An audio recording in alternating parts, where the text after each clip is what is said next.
अस्सलाम वालेकुम दोस्तों, ਅੱਜ ਅਸੀਂ ਤੁਹਾਨੂੰ ਕਮਾਲੀਆ ਦਾ ਇੱਕ ਬਹੁਤ ਸੋਹਣਾ ਪਿੰਡ ਚੱਕ ਨੰਬਰ 738 ਦਿਖਾਵਾਂਗੇ। ਉਸ ਤੋਂ ਪਹਿਲੇ ਤੁਹਾਨੂੰ ਕਮਾਲੀਆ ਦੀ ਤਾਰੀਖ ਬਾਰੇ ਦੱਸਦੇ ਜਾਂਦੇ ਕਿ ਕਮਾਲੀਆ ਜ਼ਿਲ੍ਹਾ ਟੋਬਾ ਟੇਕ ਸਿੰਘ ਦਾ ਇੱਕ ਤਾਰੀਖੀ ਸ਼ਹਿਰ ਹੈ ਜਿਸ ਦੀ ਬੁਨਿਆਦ ਬਹੁਤ ਪੁਰਾਣੀ ਹੈ।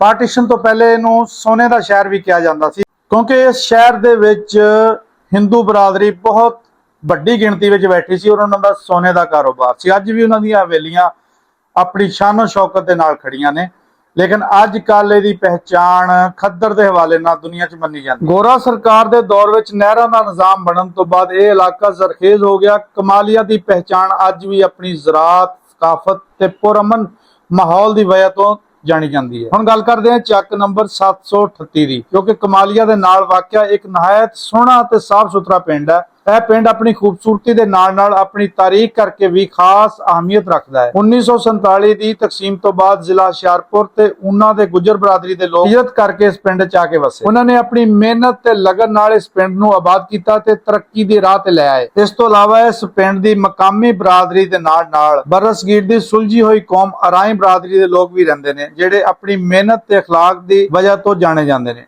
ਨਾਲ ਹੀ ਬਲੋਚ ਤੇ ਜਾਖੜ ਬਰਾਦਰੀ ਦੇ ਲੋਕ ਵੀ ਇੱਥੇ ਆਬਾਦ ਨੇ। ਚੱਕ ਨੰਬਰ 738 ਦੀ ਖਾਸ ਗੱਲ ਇਹ ਹੈ ਕਿ ਇੱਥੇ ਦੇ ਲੋਕ ਬਹੁਤ ਪੁਰਅਮਨ ਤੇ ਪਿਆਰ ਦੇ ਨਾਲ ਰਹਿੰਦੇ ਨੇ। ਆਪਸ ਵਿੱਚ ਭਾਈਚਾਰਾ, ਇੱਜ਼ਤ ਤੇ ਤਾਵਨ ਦੀ ਫਜ਼ਾ ਕਾਇਮ ਹੈ ਜੋ ਹਰ ਆਉਣ ਵਾਲੇ ਨੂੰ ਮੁਤਾਸਰ ਕਰਦੀ ਹੈ। ਤਾਲੀਮ ਦੇ ਮੈਦਾਨ ਵਿੱਚ ਵੀ ਇਹ ਪਿੰਡ ਕਿਸੇ ਤੋਂ ਪਿੱਛੇ ਨਹੀਂ। ਇੱਥੇ ਇੱਕ ਕਾਲਜ ਵੀ ਮੌਜੂਦ ਹੈ ਜਿੱਥੇ ਨੌਜਵਾਨ ਨਸਲ ਇਲਮ ਹਾਸਲ ਕਰਕੇ ਆਪਣੇ ਮੁਸਤਕਬਲ ਨੂੰ ਰੋਸ਼ਨ ਬਣਾ ਰਹੀ ਹੈ। ਇਹ ਤਾਲੀਮੀ ਸਹੂਲਤ ਇਸ ਪਿੰਡ ਦੀ ਤਰੱਕੀ ਵਿੱਚ ਅਹਿਮ ਕਿਰਦਾਰ ਅਦਾ ਕਰ ਰਹੀ ਹੈ।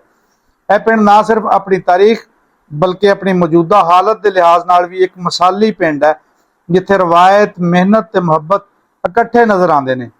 ਚੱਕ ਨੰਬਰ 738 ਇੱਕ ਅਮਨ, ਮੁਹੱਬਤ ਤੇ ਤਰੱਕੀ ਦੀ ਜ਼ਿੰਦਾ ਮਿਸਾਲ ਹੈ।